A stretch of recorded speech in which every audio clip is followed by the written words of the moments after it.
Hello, this is Shambhavi. Welcome to Satsang. Satsang is an ancient spiritual practice from India. It means being in reality together. I give Satsang live every Wednesday and Sunday night in Portland, Maine. This Dharma talk was recorded during one of our Wednesday night gatherings. Please visit jayakula.org to learn more about the teachings. You can find video satsangs on Jayakula's YouTube channel, and my books are all available on Amazon.com.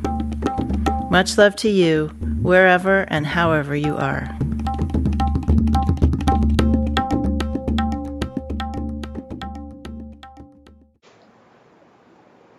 It's useful to think of our fixations or attachments or compulsions as little patterns that actually make up sort of partial entities that are operating as part of this.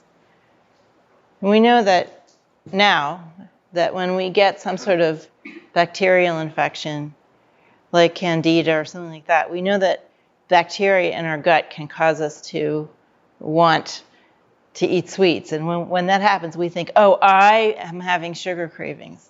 We don't distinguish between, oh, it's the bacteria that wants something. It actually affects our mind and causes us to not perceive the difference between it and us, right? So we are thinking, why am I craving sugar all of a sudden, right? Then we find out we had some kind of infestation. Well, it's useful to think of our patterns of compulsive attachment similarly to this, because they do have their own personalities and their own desires. And like everything else, they are patterns of consciousness and energy that are looking for something. And the interesting thing about it is that all of those patterns that we say, oh, that's part of my karma, or that's part of my fixation, or that's part of my attachment, or that's part of my ego, or that's an aspect of small self, or that's my unenlightened self, or that's my ignorant self. I mean, there's a lot of ways of talking about the same thing. But the interesting thing is that those little patterns, those partial people that are inhabiting us, want the same things that we want when we're yearning for enlightenment or self-realization. There's no absolute difference between what a bacteria wants when it's craving sugar inside of our guts, what you want when you compulsively do anything, eat sweets, seek admiration, seek some sort of success compulsively over and over again, seek to certain relationships compulsively over and over again. And when we sit down on our meditation cushions, or when we're just walking around and we feel a longing to know our real nature, that have that longing drive us to do practice and to realize. So all of those things, including the bacteria, exist on a continuum.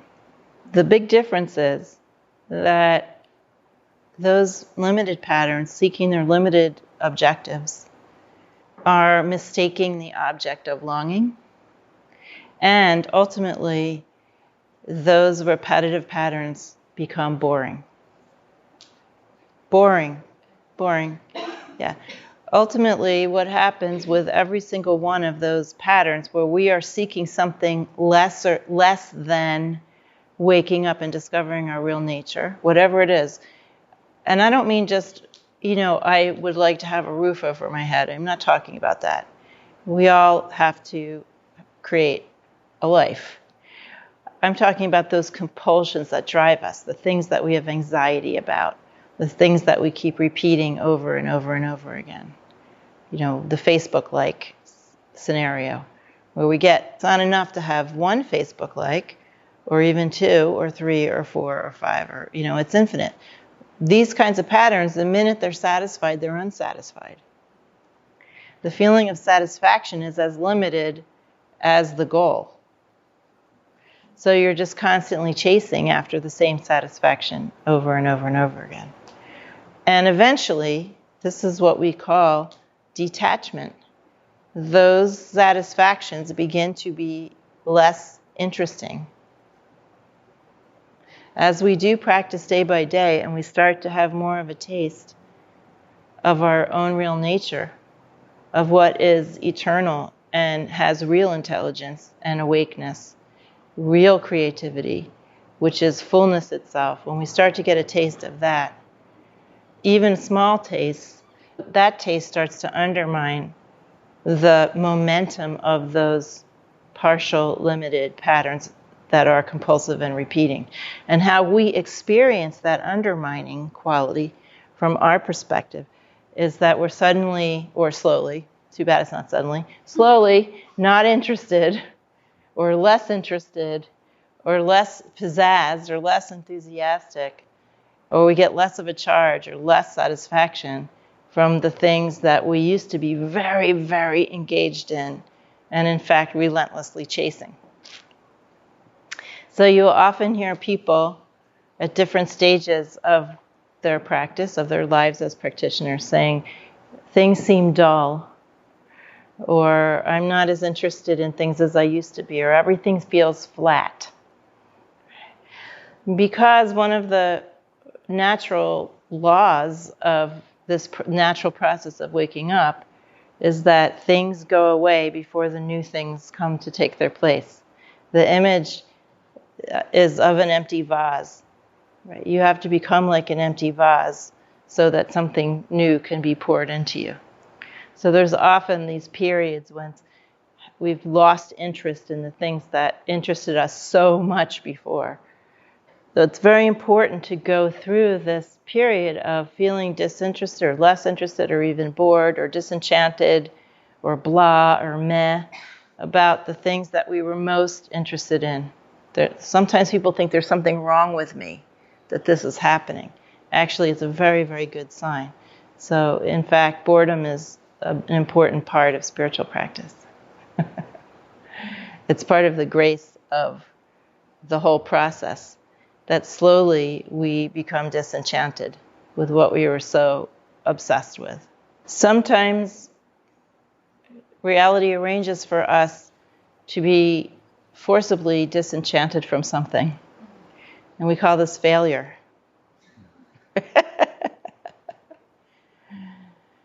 Failure is when we don't get what we want. And I've given many talks on not getting what we want and how very, very important it is to go through phases of not getting what we want. If you are in one of those phases, the best thing to do is to recognize it as a wonderful opportunity to do as much practice as you possibly can so that this doesn't happen to you, because this does happen. People go through periods of failure and they never really see that the fact that nothing is working is such a huge opportunity for you to experience more disenchantment with whatever it was you were chasing. The thing is, it doesn't matter what comes to us or what goes. It's not about what we have or don't have. It's about how compulsive we are about what we have or what we don't have. We could be a scribillionaire and be completely realized and not care whether we have that money or not. In other words, real equanimity doesn't mean that you are only interested in giving things away and losing things and being austere in some way. It means that everything's fine, whether it's there or not. So, again, I just want to underline that what I'm talking about is not that there's some absolute value or transcendental value in losing things or failing at things. That's not what I'm saying at all. I'm saying that when things fall apart, when things are taken away, when we don't get what we want, when they're boring, and when we're disenchanted or even feel despair about ever getting what we want, those are more important moments for a spiritual practitioner than getting what we want. And there's a danger that if we don't mind those moments thoroughly, if we don't approach them with surrender and courage, looking for what we are being asked to do, what is the new direction we're being asked to go in. Because when those moments happen, we are being asked to or being given an opportunity to experience what's called vertical change. And some view really changes, when we become transformed in our view of reality and our way of engaging with it. So those moments are opportunities for vertical change.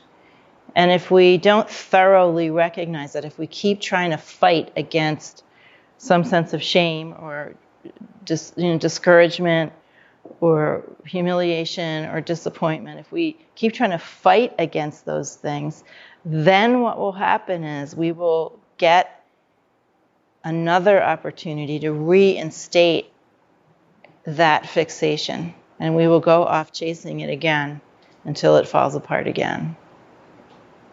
So we've seen both things happen. We've seen people get into these just disenchanted phases, or have phases where things are just falling apart, and on the other side of it, their practice just blossoms. Right? They go through a dry spell or a difficult spell of soul searching and hard time on the cushion, and then on the other side of it, it's like the sun rises, and they really experience a lot of growth in their practice, in their lives. And then we've also seen where that same thing happens, and then someone doesn't thoroughly digest it, and the next time an opportunity comes to do things the way they've always done it, in other words, the next time an opportunity for success comes, ego/small self just takes right over again, and sort of bye-bye until the next time around. Right? When those moments happen, we don't want to try to rebuild. We want to try to look for what is the message, what is the instruction, what is the wisdom of this situation, and how can I follow it? And in the absence of knowing, because sometimes these periods are confusing, right? Sometimes we feel very upset. Sometimes we're very angry at our teachers or angry at God. Why is this practice not working anymore? Why is nothing working? But if we can go through those with a really deep understanding that this is a golden opportunity to move into a different phase in our relationship to ourselves and reality, then we look back and think that was the most wonderful thing that ever happened. Right? But if we're still somewhere in our back pocket or our front pocket, holding on to this idea that small self is going to get what it wants in the end, all I have to do is hang on, and then I'll get another high-paying job, or I'll get another whatever, whatever it was that I lost. Then sometimes we're even worse off than before, because now we have fear at our heels too, right? Now we know what it felt like to be a failure. And so now we have like this intense fear nipping at our heels as we're going into our next success. So understand that failure and boredom and disappointment are almost more important than the wow moments. Because they are really the moments that are creating a situation where we can take our shoes off and just walk barefoot, step by step, getting very, very real with ourselves, and getting to work with these nitty-gritty ways that we have of relating to things, and ultimately experience very deep surrender. It doesn't have to be a big, big, big thing like Dark Night of the Soul. It might just be a few weeks or a few months, right, of something like that. That happens in small ways too, not just giant, dramatic ways. But recognize that whenever you experience an obstacle in your practice, or a failure in your life, or where you seem to not be getting what you want, it's always an opportunity. It's not sometimes an opportunity. It's always an opportunity. Think about what it is that you wanted, how you wanted it. What was the quality of your wanting, whatever it is that you want that you're not getting? Because the real bhav, the real feeling orientation of an enlightened person is everything is fine. So your hysterical wanting always bears examining. It's a really beautiful thing when you're really having a rough time and you just feel that presence, and you're like, put your head down and say, okay, I don't know what's going to happen. I don't know why this is happening. I don't feel good about it, but okay. I'm just going to keep going, doing my practice and doing my best. Just going to try to find out what the wisdom is here. It's a really wonderful thing to do that. It's very simple. Usually when we have crises or there's some dry spell in our practice or something, we go into overdrive. Right? We make too much effort about trying to get out of it or get it over it or fix it in some way, right? Get on to the next phase quickly. We're so effortful about it. But the best thing to do is actually drop the level of effort and just see what's happening, feel it, and do your practice. It's kind of antithetical to how our culture tells us to handle those moments. But also, you don't want to stop using your senses and your mind. You're not doing your practice in some rote way. It's like you're being aware and you're doing your practice and trying to get back in touch with presence. Sometimes some wisdom or intelligence comes to you through doing that, to have a better insight into that situation that's useful for waking up rather than just something you're trying to scramble away from. We never want to try to numb out with our practice. That's sort of the opposite of what practice is for.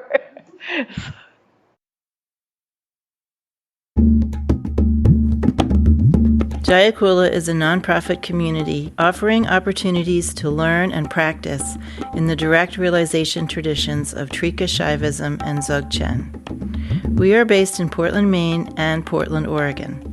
Visit jayakula.org to explore more of our offerings.